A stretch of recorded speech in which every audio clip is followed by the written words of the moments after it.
So,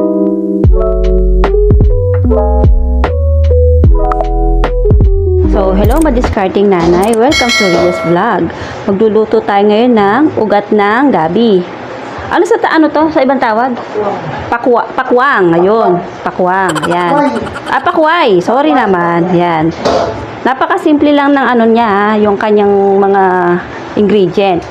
Bawang, sibuyas, tsaka bagoong la, tsaka sili. Oyster sauce, at tsaka magic sarap, at tsaka bechin. Optional itong dalawa. So, bali, adobo lang natin siya ngayon. So, papakita lang namin kung paano siya lininis o ano itsura niya nung bago siya naging ganito. Ayan. Sige. Pakita muna namin.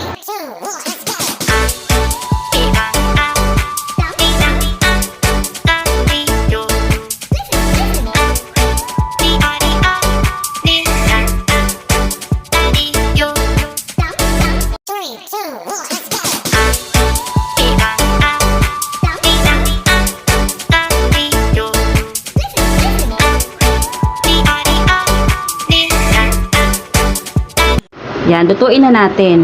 So, mainit na yung kawali, lalagyan na natin yung bawang. Ako mo yung taga-cameraman. Meron akong ano eh. May cook ako ngayon. Try.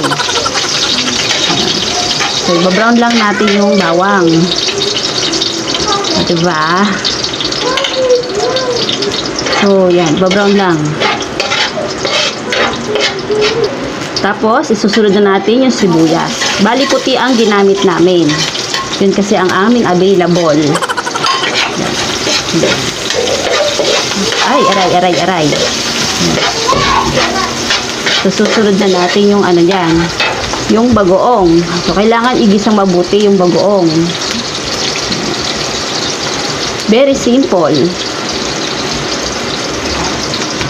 Lulutuin lang natin yung bagoong ng maayos.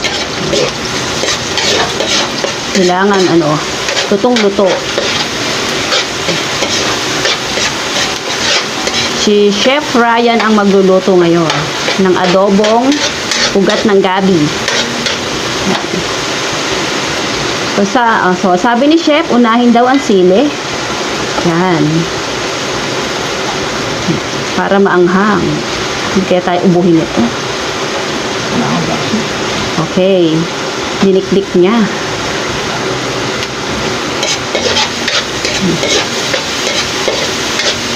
Tapos, so okay na, ilalagay na natin yung yung gulay. Yung ugat ng gabi. Ang hirap linisin yan.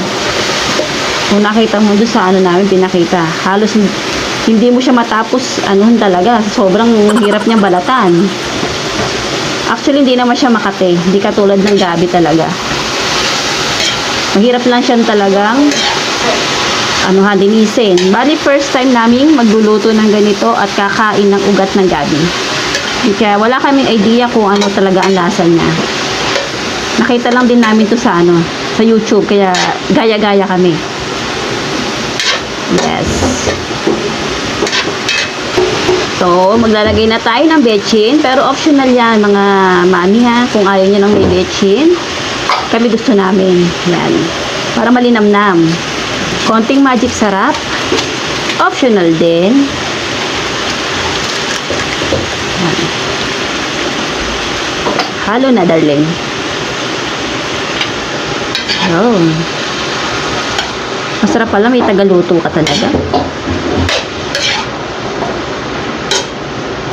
So, bali, tatakpan muna natin siya. Mga 10 minutes lang. Yan. Okay. Yon. So, check natin uli. Add na tayo ng konting tubig. Isang baso muna. Ay, 2 baso ba? Okay. 2 baso. Para lumambot. Yan. Mukha lang siyang sitaw. Wala na i-add? Ano? Okay. So, mag-a-add na tayo ng toyo. Gamit namin Datu Puti Toyo. Pwede mo any brand. Kung ano ang meron kayo sa bahay. Yun. Tapos, add tayo ng mag-a-add tayo ng oyster sauce. Ang gamit namin ay Mamacita. ang aming favorite na Mamacita. Ayan.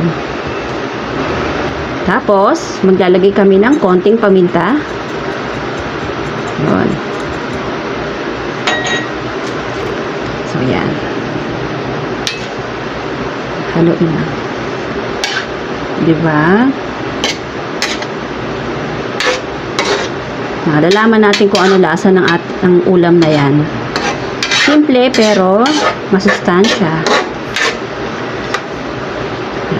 Kita lang din sa bakuran. Saka meron kayong mga ganyan, hindi nyo lang alam lutuin. So, ganito po ang kanyang pwedeng lutuin. Pwede rin itong yung gata. Yan, pwede rin pala siyang igata. So, takpan ulit natin. Yan. At lumambot. Okay. Open sesame. Yo. Kulo na. So, ano i-add natin ngayon, chef? Suka. Yon, konting suka. Oo. Pero wag nyo paglagay ng suka, wag nyo haluin para hindi siya sumobra ng asim. Yun. Yung ginamit namin suka, yung may timpla. Pakita mo nga dahil yung suka natin ginamit. Ayun, yung may timpla. Kami may gawa niyan. Pwede naman yung ordinaryong suka lang. So, wag nyo hayaan nyo lang para hindi masyadong umasim. Yan yung mag-evaporate yung suka. Yes. So, yan. So, malambot naman na siya. After 5 minutes, pwede na siyang i-serve. Pwede na siyang kainin. Okay. So, bale, hindi po siya nakatiis. Hinalo din niya. Yan. Wait na po natin siyang lumambot. Okay. Hindi na po natin siya tatakpan para medyo mag-evaporate ng konti o mabawasan ng sabaw niya. Yan. Para masarap na siya. So, ngayon, nakakita kami ng chicharon. So, try namin lagyan ng Kung wala kayong chicharon, pwedeng walaan. Kasi di namin ito na. Meron pala kaming chicharon. I-add natin ng chicharon. Pampadagdag lasa.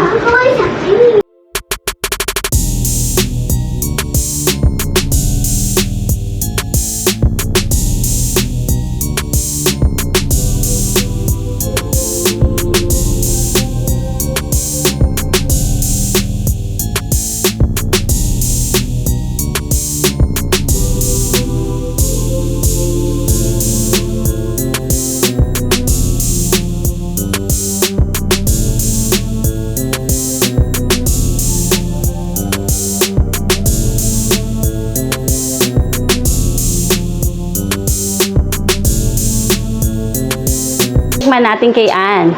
Kay Ann Cutis. Yan. Titikman natin. Yan. Ano pong luto? Adobo. Adobong ugat ng yan. Sarap pa. Parang adobong manok. Hoy, kainin mo yung Adobong tray mo. manok ba to? Manok talaga. Hindi, yung totoo. Masarap. Sarap. Sarap siya. Parang adobong manok. Hindi nga, gulay adobo. Oo nga. Okay siya. Masarap. Ang sarap. O, sige. Sige, mamaya yung dalawa na. So, may dalawa pa akong border. So, patikim natin sa kanila. Si Joy ng DB Mart. Bakit mo ito nga? Ayan. Ay, ating umupo ka. Dali. Yun. Kailangan sabihin nyo totoo,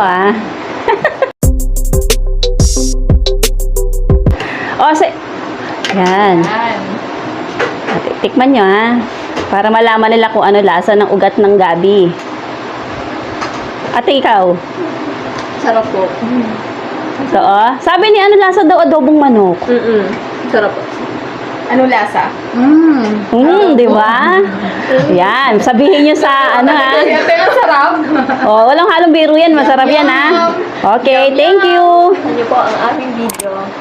Please like and subscribe our YouTube channel. Ayan. Thank you so much. Bye!